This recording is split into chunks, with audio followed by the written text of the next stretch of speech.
Bachchan Pandey movie की starting Mahira नाम की एक लड़की से होती है जो कि एक फिल्म का सीन शूट कर रही होती है। साथ ही साथ वह फिल्म को अपने हिसाब से डायरेक्ट भी करना चाहती है, लेकिन उसके प्रोड्यूसर उसे ऐसा करने से मना करते हैं क्योंकि डायरेक्टर काफी नाराज स्वभाव का था। और डायरेक्टर उसके पास पहुंचता है जहां पर डायरेक्टर उसे खूब खरी खोटी सुनाता है और माहिरा से कहता है कि अगर तुम इस फिल्म को डायरेक्ट करना चाहती हो तो मैं इस फिल्म को पैकअप बुलाना चाहता हूँ। जिसके बाद वो फिल्म का पैकअप कर लेता है। और इधर हम देखते हैं कि माहिरा के जो फादर हैं वो एक स्पॉट बॉय है, जहां पर माहिरा उनसे उनकी जॉब छोड़ने के लिए कहती है, लेकिन उसके फादर अपनी जॉब नहीं छोड़ते हैं और कहते हैं कि तुम्हें जो भी मदद चाहिए मैं तुम्हें दूंगा, लेकिन तुम इस देश की सबसे अच्छी डायरेक्टर बनना, क्योंकि यही मेरा ख्वाब है। और वो दोनों एक दूसरे से गले मिलते हैं और इमोशनल हो जाते हैं। अब माहिरा प्रोड्यूसर के पास आती है एक नई स्क्रिप्ट को लेकर के, जहां पे प्रोड्यूसर इसकी स्क्रिप्ट पर कोई दिलचस्पी नहीं दिखाता है और वो कहता है कि अगर तुम सचमुच में कुछ बड़ा करनी चाहती हो तो क्यों नहीं तुम गैंगस्टर के ऊपर कोई मूवी बनाओ।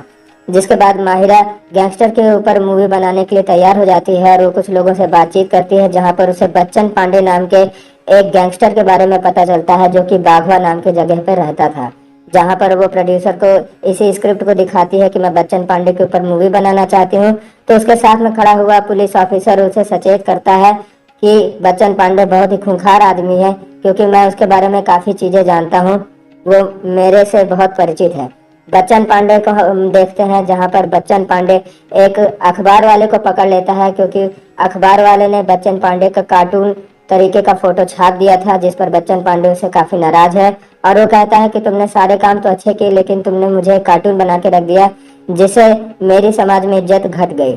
इसके बाद वो उसके ऊपर मिट्टी का तेल डलवाता है और फिर उसे आग के हवाले कर देता है। अब यही सब चीजें सुन करके जो माहिरा रहती है थोड़ा परेशान हो जाती है, लेकिन उसके पास और कोई चारा नहीं होता है अपने आप को हिट करने के लिए। वो बच्चन पांडे के पास जाने के लिए तैयार हो जाती है। अब नेक्स्ट सीन बाघवा का होता है, जहाँ पर जब माहिरा बस से नीचे उतरती है तो वहां पर कुछ लोग एक आदमी को मार रहे होते हैं। माहिरा कहती है कि इस आदमी की जान बचाओ, लेकिन वहां के लोग कहते हैं कि हम इस आदमी की जान नहीं बचाएंगे, क्योंकि ये खुद एक पुलिस वाला है और सारे लोग पुलिस वाले को ही मार रहे हैं। इसे सुन करके माहिरा और भी परेशान हो जाती है और माहिरा एक जगह से पानी की बोतल खरीदने जा रही होती है, लेकिन उसका बोतल और बैग को लोग चोरी कर लेते हैं। अब यहाँ पर माहिरा अपने एक फ्रेंड जिसका नाम विशु है उससे मिलती है। वो भी कास्टिंग करने के लिए यहाँ आया था और वो भी अभिनेता बनना चाहता था। जहाँ पर वो एक जगह ऑडिशन भी देता है, वहाँ पर उसे बिहारी बोलना था, लेकिन वो बिहारी ठीक से नहीं बोल पाता है, जिसके बाद उसे वहां से निकाल दिया जाता है। अब वो अपने साथ माहिरा को ले जाता है एक विद्यालय में जहाँ पर वो रहा करता था, जहाँ पर माहिरा एक माइक भी ले आई होती है जिससे 1 किलोमीटर की सारी आवाजें सुनाई दी जा सकती थी। यहाँ पर माहिरा अपने फ्रेंड विशु को बताती है कि मैं बाघा के डॉन बच्चन पांडे के ऊपर मूवी बनाना चाहती हूँ। जहाँ पर विशु उसे सचेत करता है और कहता है कि तुम यहाँ से वापस चली जाओ, क्योंकि वो बहुत खूंखार व्यक्ति है और वो सबकी जान ले लेगा।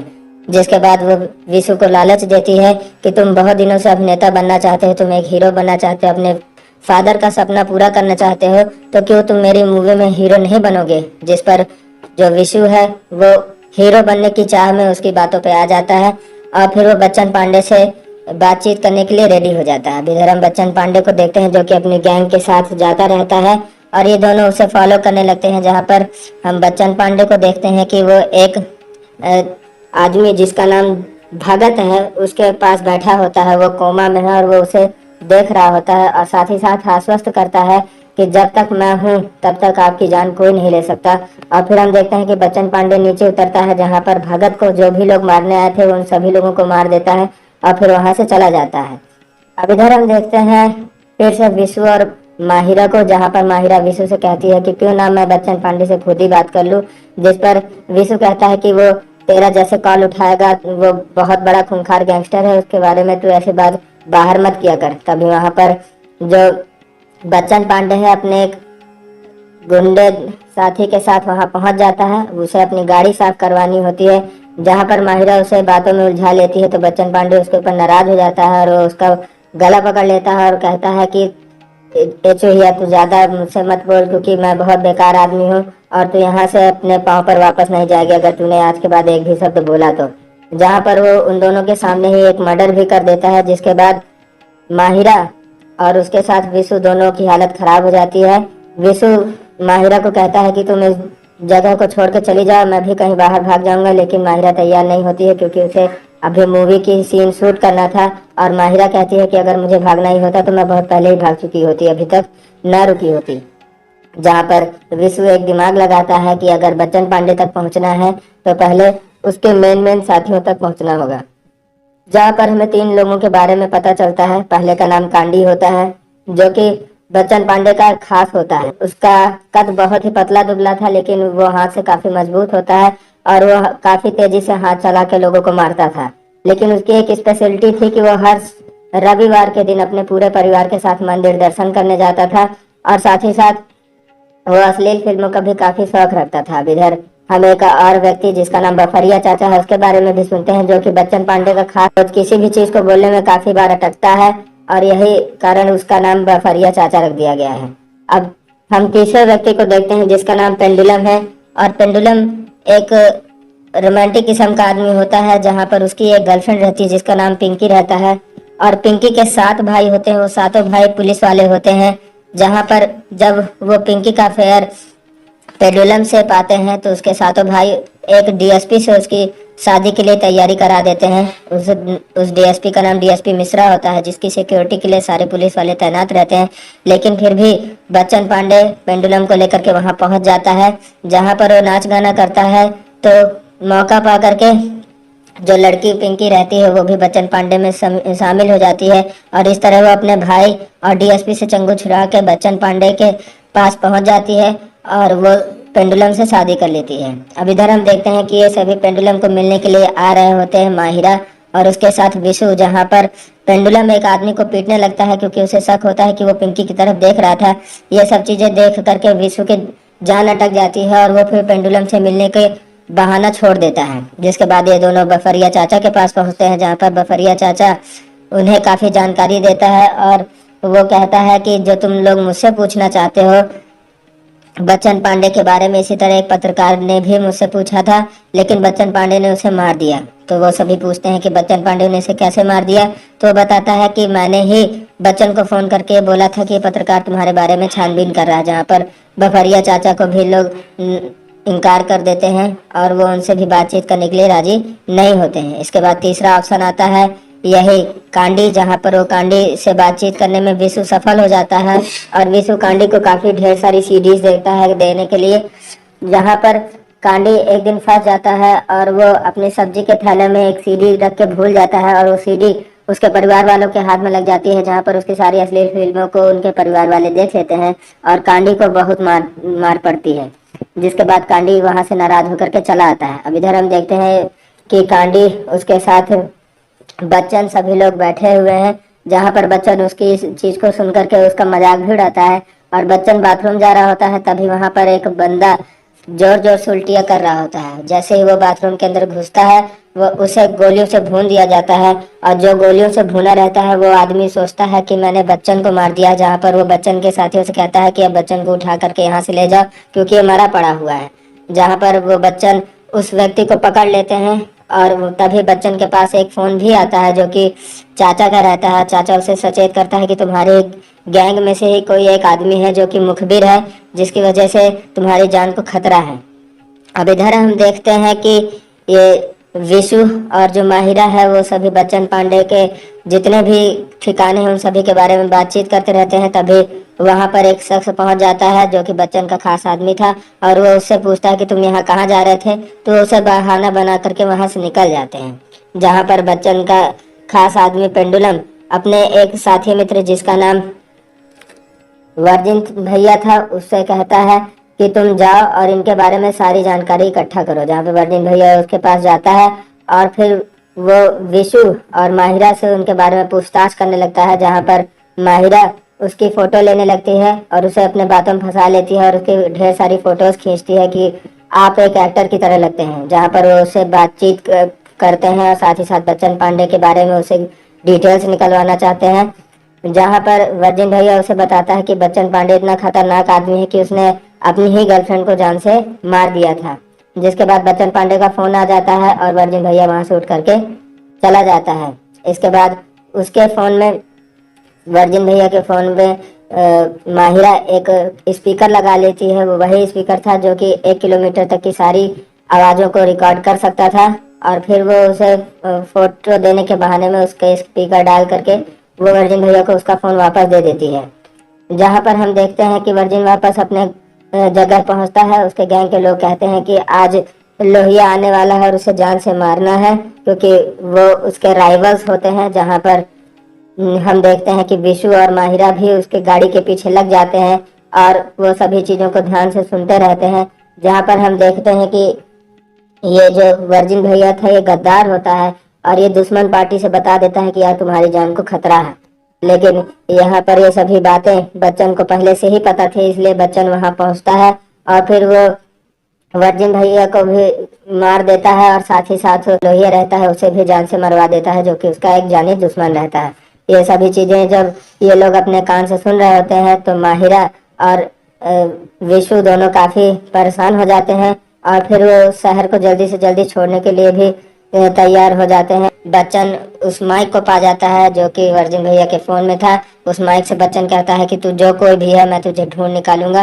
और तभी ये सभी जैसे ही अपना बैग पैक करके बाहर निकलने वाले होते हैं बच्चन वहां पहुंच जाता है, जिसके बाद माहिरा और उसके साथ विशु को बहुत मारपीट पड़ती है। जहां पर वो माहिरा के लैपटॉप पे भी देखता है तो वहां पर पता चलता है कि माहिरा एक डायरेक्टर है, जिस पर बच्चन पांडे से कहता है कि अगर तुम मुझे पहले बता दी होती कि तुम मुझे मेरे ऊपर एक फिल्म बनाना चाहती हो तो तुम्हारे साथ ऐसा ना होता। जहां पर वो फिल्म में अपना रोल लेने के लिए एक्टिव हो जाता है और साथ ही साथ यहाँ पर सभी लोग उसकी शूटिंग करने लगते हैं। जहां पर बच्चन पांडे अपने जीवन के बारे में उन्हें बताता है और कहता है कि मैंने जब भी मर्डर किया तो किसी से छुपा नहीं था। मेरी माँ को जब से ये बात पता चली है कि मैं मर्डर करता हूँ तब से मेरी माँ चुप है और करीब 20 साल हो गया मेरी माँ ने मुझसे आज तक बात नहीं की। इसके बाद हम देखते हैं कि ये जो विशु रहता है वो अपने घर में रहता है, जहां पर वो अपने आप को हीरो साबित करना चाहता था, इसलिए वो अपने उसके द्वारा लिखी गई सारी स्क्रिप्ट को पढ़ता है। जहां पर उसे अपना कोई भी रोल नहीं दिखाई देता है तो वो काफी दुखी होता है, क्योंकि माहिरा ने उसे केवल यूज किया था और उसे मेन हीरो के पद पे नहीं लाई थी। जहां पर वो माहिरा से बदला लेने की सोच लेता है और जब सब लोग उससे पूछते हैं कि इस फिल्म का असली हीरो कौन होना चाहिए तो वो बोल देता है कि इस फिल्म का हीरो बच्चन पांडे को ही होना चाहिए, क्योंकि बच्चन पांडे के अलावा उसके जीवन में और कोई उसको अच्छे बेहतर तरीके से नहीं जानता है। लेकिन सब लोग इसकी बात पर हंसने लगते हैं। बच्चन पांडे को ये चीज खराब लगता है, जहां पर बच्चन पांडे नाराज होकर के खड़ा हो जाता है और फिर ऐलान कर देता है कि वो अपनी फिल्म का स्वयं हीरो बनेगा। जिसके बाद जो माहिरा रहती है वो बच्चन पांडे से कहता है कि तुम मजाक कर रहे हो क्या। जहां पर बच्चन पांडे उसे उसके औकात ध्यान दिला देता है कि तुम गैंग में बहुत कम हो, लेकिन तुम अपने आप को सबसे ज्यादा ताकतवर मत समझो, क्योंकि अगर तुमने अभी कुछ भी आगे कहा तो तुम जान दे बैठोगी। जहां पर माहिरा और उसके साथ विशु छोड़ करके बाघा को भागना चाहते हैं, तभी वहां पर बच्चन पांडे के आदमी पेंडुलम और कांडी पहुंच जाते हैं। जहां पर पेंडुलम कहता है कि तुम बेशक भाग जाओ, लेकिन बच्चन हमारे लिए हमेशा ही एक हीरो रहेगा। तुम्हारे लोगों के कहने से वो एक हीरो नहीं होगा, तुम लोग एक भगोड़े हो और तुम लोग यहाँ पर उसे केवल यूज करने आए थे, इसलिए मैं चाहता हूँ कि तुम लोग वापस चले जाओ। जहां पर जो लड़की माहिरा रहती है वो कहती है कि तुम्हारा हीरो कौन ऐसा हीरो है जो अपनी गर्लफ्रेंड को जान से मार देगा। तो बोलता है कि तुम पूरी सच्चाई नहीं जानती हो। अब अगर सच्चाई सुनना चाहती हो तो सुनो। एक समय की बात है कि बच्चन पहले ऐसा आदमी नहीं था। बच्चन भगत नाम के एक व्यक्ति के लिए काम करता था, जहां पर उसे एक लड़की जिसका नाम सोफी था उससे प्यार हो गया था। सोफी को एक लड़का छेड़ रहा होता है, जहां पर मेला में उस लड़के की धुनाई कर देता है और वो सोफी के साथ मगन हो जाता है, सोफी के साथ प्यार में पड़ जाता है। जिसके बाद वो भगत से कहता है कि मैं बहुत मार काट कर चुका, आपके लिए मैंने बहुत जाने ली, अपना खून बहाया, लेकिन अब बस हो गया, क्योंकि मैं अब लाइफ में कुछ आगे बढ़ना चाहता हूँ। मैं एक लड़की से प्यार करता हूँ और उससे शादी करना चाहता हूँ। जहाँ पर भगत उसे कह देता है कि ठीक है तो शादी कर और जब तेरी शादी हो तो मुझे बताना। जहाँ पर हम देख बच्चन उसी लड़की सोफी से शादी करने के लिए रेडी हो जाता है। जहाँ पर वो सभी मेला में एक जगह मिलते रहते हैं, तभी वहां पर कुछ गुंडे आ जाते हैं जो कि सोफी को भी जान से मार देते हैं, साथ ही साथ बच्चन के भी आंख में छुरा भोंक देते हैं। जिसके बाद ये सीन काफी दुखी वाला हो जाता है और इसके बाद प्रेजेंट में सीन आ जाता है, जहां पर ये सभी बातें बताते हुए कांडी और पेंडुलम की आंखें नम है और इसे सुन करके विशु और माहिरा की भी आंखें नम है। और विशु और माहिरा कहते हैं कि जब तक हम इसको पूरा शूट नहीं कर लेंगे तब तक यहाँ से बाहर नहीं जाएंगे, जहाँ पर वो बच्चन पांडे को ही हीरो के रूप में शूट करने लगते हैं। लेकिन वो बच्चन को एक्टिंग नहीं आती थी, जहाँ पर माहिरा कहती है कि अगर आप इस तरह एक्टिंग करते रहे तो प्रोड्यूसर कभी नहीं मानेंगे, वो हमारी फिल्म को प्रमोट नहीं करेंगे। जहाँ पर हम देखते हैं कि उसी प्रोड्यूसर को बच्चन पांडे के आदमी लेकर के आते हैं, जो कि घिसी पिटी हालत में रहता है और ऐसा लगता है कि उसको किसी ने बहुत मारा हुआ है। जहाँ पर फिर से सभी लोग एक्टिंग के लिए तैयार हो जाते हैं, लेकिन माहिरा उन लोगों से कहती है कि आप लोगों को एक्टिंग पहले सीखना होगा, तभी फिल्म आगे बढ़ेगी। जहाँ पर वो एक गुरुजी से सभी लोगों को मिलाती है, जिनका नाम भावेश रहता है। भावेश गुरुजी बहुत स्ट्रिक्ट होते हैं और वो एक्टिंग सिखाने को लेकर के काफी सीरियस होते हैं। जहाँ पर वो बच्चन के मुंह पर एक तमाचा भी जड़ देते हैं, जिससे बच्चन नाराज होकर के उसे जान से मारने के लिए अपनी गोली तैयार कर लेता है। लेकिन माहिरा उसे रोकती है और कहती है कि कुछ ही दिनों की बात है, आप थोड़ा सा कॉपरेट कीजिए। जहाँ पर वो उसकी बात को मान लेता है। अब यहाँ पर जो भावेश रहता है वो सभी लोगों को एक्टिंग की अच्छी स्किल सिखाता है। जहाँ पर बच्चन और साथ ही साथ उसके जितने भी गैंग के लोग थे वो सभी को अच्छी स्किल आने लगती है। और इधर सभी लोग शूट में व्यस्त हो जाते हैं। जहाँ पर एक सीन शूट होना था, जहाँ पर बच्चन को सोफी समझकर एक अभिनेत्री को अपने दिल की बात कहनी थी, लेकिन वो ऐसा नहीं कर पाता है क्योंकि वो हिचकता है। तो माहिरा उसके पास पहुंच जाती है, जहां पर माहिरा उसके आंखों में आंखें डाल के कहती है कि तुम मुझे कुछ देर के लिए सोफी समझ लो और अपने इंटरनल से जो तुम्हारी फीलिंग है उसे बयां करो। जहां पर वो माहिरा से अपनी इंटरनल फीलिंग को बयां करता है और साथ ही साथ वो इतना मगन हो जाता है कि माहिरा को ही सोफी समझ लेता है और फिर उसे अपने गले से लगा करके इमोशनल हो जाता है। ये सभी चीजें देख करके माहिरा भी उससे थोड़ा अट्रैक्ट हो जाती है और इस तरह इनकी सारी शूटिंग खत्म हो गई होती है। जहां पर हम भावेश सर को देखते हैं कि शूटिंग खत्म होने के बाद भावेश सर को जब वो टॉयलेट कर रहे होते हैं तो कुछ लोग घसीट करके काफी मारते पीटते हैं।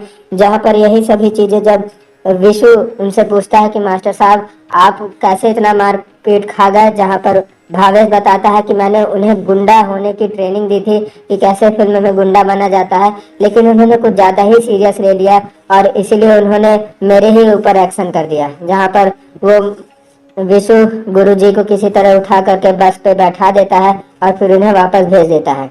इधर हम देखते हैं कि माहिरा और उसके साथ बच्चन पांडे हैं, जहाँ पर माहिरा बच्चन पांडे से कहती है कि क्या आप मुझे मिस करेंगे। तो बच्चन पांडे कहता है कि हाँ मैं आपको बिल्कुल मिस करूंगा और क्यों नहीं मिस करूंगा। जिस पर बच्चन पांडे उससे कहता है कि मुझे यकीन है कि तुम एक अच्छी फिल्म बनाओगी और क्या तुम अब वापस यहाँ पर आना चाहोगी। जहाँ पर माहिरा कहती है कि मैं वापस तो जरूर आना चाहूंगी, लेकिन अगर फिल्म अच्छी बनी तो, क्योंकि अगर फिल्म आपको नहीं अच्छी लगी तो मेरा यहाँ वापस आना बिल्कुल भी नामुमकिन है, क्योंकि आप तो मुझे जान से ही मार देंगे। ऐसा ये सभी बातचीत कर रहे होते हैं, जहाँ पर बच्चन पांडे और माहिरा आपस में बहुत ही क्लोज आने वाले होते हैं। तभी वहां पर बफरिया चाचा आ जाता है, जो बताता है कि भगत कोमा से बाहर आ गया है। ये न्यूज सुनते ही बच्चन पांडे दौड़ा चला आता है और फिर उसको देख करके भगत कहता है कि तुमने मेरी बहुत सेवा की, मैं बहुत खुश हूँ तुम आज मेरे पास हो, मेरे सामने खड़े हो। जहाँ पर भगत से बच्चन कहता है कि मैं इसी दिन का इंतजार कर रहा था, मैं तुम्हारी कोई सेवा नहीं कर रहा था। तुमने सोफी को जान से मारने के लिए अपने आदमी भेजे थे, क्योंकि मैं तुम्हारे खास आदमी को पहले ही मार चुका था, इसलिए तुमने सोफी की जान ली और मैं तुम्हारी जान लेना चाहता था। जहाँ पर वो उसका गला दबा करके उसे जान से मार देता है। बीपी फिल्म का प्रमोशन होने वाला होता है और बच्चन और उसके गैंग लीडर सभी जाते हैं सिनेमा हॉल में बच्चन पांडे की मूवी देखने। जहाँ पर बच्चन पांडे के कैरेक्टर को कुछ अलग ही अंदाज में थिएटर्स में दिखाया जाता है, जो कि एक मजाकिया टाइप का रोल होता है, क्योंकि बच्चन पांडे एक खूंखार गैंगस्टर होता है। उसका मजाकिया रोल को देख करके थिएटर में बच्चन पांडे काफी नाराज हो जाता है। और इधर हम देखते हैं कि माहिरा को काफी लोगों से अप्रिसिएशन मिलती है, जहाँ पर उसकी फिल्म सुपर डुपर हिट हो जाती है और लोग उसको काफी प्रसन्नता से देखते हैं। उसके फादर उसे गले से लगा लेते हैं और कहते हैं कि आज मेरा सर गर्व से ऊंचा हो गया। इधर बच्चन पांडे काफी फ्रस्ट्रेट हो जाता है और वो सभी टीवियों को तोड़ने लगता है, सभी मिरर्स को तोड़ने लगता है। जिसके बाद ये सभी माहिरा और विशु अपने सेट को छोड़ करके बाहर अंडरग्राउंड होना चाहते हैं, वो कोटा की तरफ भागने लगते हैं। लेकिन बच्चन पांडे यहाँ भी उनका पीछा कर लेता है, जहाँ पर वो माहिरा को एक जगह उठा करके बैठा देता है और फिर उसके ऊपर मिट्टी का तेल डाला जाता है। जहाँ पर बच्चन पांडे सिगरेट फूंकता रहता है और फिर वो उसे जलाने के लिए आगे बढ़ता है और फिर अचानक रुक जाता है। माहिरा को लगता है कि उसकी अब जान जाने ही वाली है, लेकिन जब वो देखती है कि अब मेरे ऊपर अभी तक आग नहीं लगी है, तो वो आगे ऊपर देखती है, जहाँ पर बच्चन पांडे उसे बताता है कि मैं तुम्हारी जान लेने ही वाला था, लेकिन मुझे कुछ चीजें दिखाई दी। जहाँ पर बच्चन पांडे उसे बताता है कि जब मैं वापस आ रहा था, तो उस समय का एक और मशहूर डॉन था, और जब वो डॉन मर गया तो उसके पास एक आदमी खड़ा हुआ, और उस आदमी ने पूछा कि मुझे तो खबर पता चली थी कि डॉन का जो कुत्ता था वो मर गया था। जिस पर बफरिया चाचा कहता है कि डॉन का कुत्ता नहीं, डॉन मर गया, और तुम कहाँ जा रहे हो। जहाँ पर वो कहता है कि अब यहाँ रहने से क्या फायदा, क्योंकि डॉन भले ही मर गया है, अब यहाँ खड़े होने का क्या भी फायदा। अगर उसका कुत्ता मरा होता तो उसे झूठा दिखाने के लिए मैं यहाँ खड़ा रहता और उसके कुत्ते का शोक मनाता, क्योंकि मैं उसे नाराज नहीं करना चाहता। जहाँ पर ये सभी चीजों को सुन करके जो बच्चन रहता है उसे भी काफी अजीब लगता है कि मैं जो भी चीजों को बना रहा था वो केवल भय था, लोग मुझसे केवल डर खाते थे, इसीलिए मेरा सम्मान कर रहे थे, और एक दिन मेरी भी जब यही हालत होगी तो लोग मुझे भी ऐसे धुतकारेंगे। जिसके बाद बच्चन अपने गैंग लीडर के साथ जब वापस आ रहा होता है, तब उसे वही जो लड़का जिसका नाम वर्जिन भैया था, उसकी पत्नी और उसकी बेटी दिखाई देती है। उसकी पत्नी बेटी को नहीं पता होता है कि वर्जिन का असली कातिल बच्चन पांडे होता है। उसे ऐसा लगता है कि वर्जिन को लोहिया ने मारा था, और लोहिया को इन्होंने मारा है। जहाँ पर वर्जिन की जो बेटी रहती है वो बच्चन पांडे से काफी खुश रहती है, और वो उससे हाथ भी मिलाना चाहती है, जहाँ पर वो उसे हाथ भी मिलाती है। और ये सभी चीजों को सोच करके बच्चन पांडे को काफी अजीब लगता है, और काफी अंदर से खुशी भी महसूस होती है। अब इधर हम देखते हैं कि घर में जब बच्चन पांडे पहुंच जाता है, तो वहां पर उसकी माँ भी उसे बुलाती है। पहली बार 20 साल में उसे बचवा कह करके बुलाती है, और कहती है कि मैं तुम्हारी पिक्चर को 2 से 3 बार देखने गई, और लोग वहां पर काफी तालियां बजा रहे थे, सब लोग एंजॉय ले रहे थे। मुझे बहुत खुशी है कि तुम्हारा ऐसा भी रूप मुझे देखने को मिला। जहां पर बच्चन पांडे काफी रोने लगता है, क्योंकि उसने अपने माँ को करीब 20 सालों से अपने साथ बोलते हुए नहीं सुना था।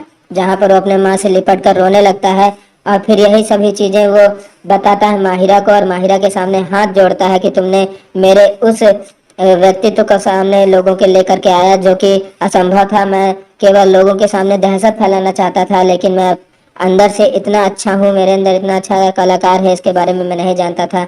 जो चीज मैं पूरे जीवन भर नहीं कर पाया, मैं इतना बड़ा गैंगस्टर था, लेकिन मैं अपने माँ को जबरदस्ती अपने आप से नहीं बुलवा पाया। आज तुम्हारे एक अच्छे कारनामे की वजह से उन्होंने मुझसे बात की, और ये बात मैं कभी भूल नहीं सकता। जिसके बाद वो उसे छोड़ देता है। और इधर हम देखते हैं कि बच्चन पांडे को कुछ लोग आकर के गोली मार देते हैं, जो कि एक शूट का हिस्सा होता है, और यहीं से बच्चन पांडे कॉमेडी की मूवीज करने लगता है, और उसे काफी ढेर सारे अवार्ड्स मिलते हैं। और साथ ही साथ उसके जो लोग थे, जिसमें पेंडुलम था, पेंडुलम गाय वगैरह पाल लेता है, जहाँ पर वो दूध का कारोबार करने लगता है। साथ ही साथ उसका जो एक साथी कांडी था, वो भी अब अश्लील फिल्मों को छोड़ करके भगवान राम का भजन लगाने लगता है, सभी देवी देवताओं का भजन लगाने लगता है, और इसी तरह ये मूवी अंत होती है। इसी तरह की और भी मूवी के एक्सप्लेनेशन सुनने के लिए चैनल को सब्सक्राइब करें, साथ ही साथ वीडियो को लाइक भी करें। तब तक के लिए जय हिंद, वंदे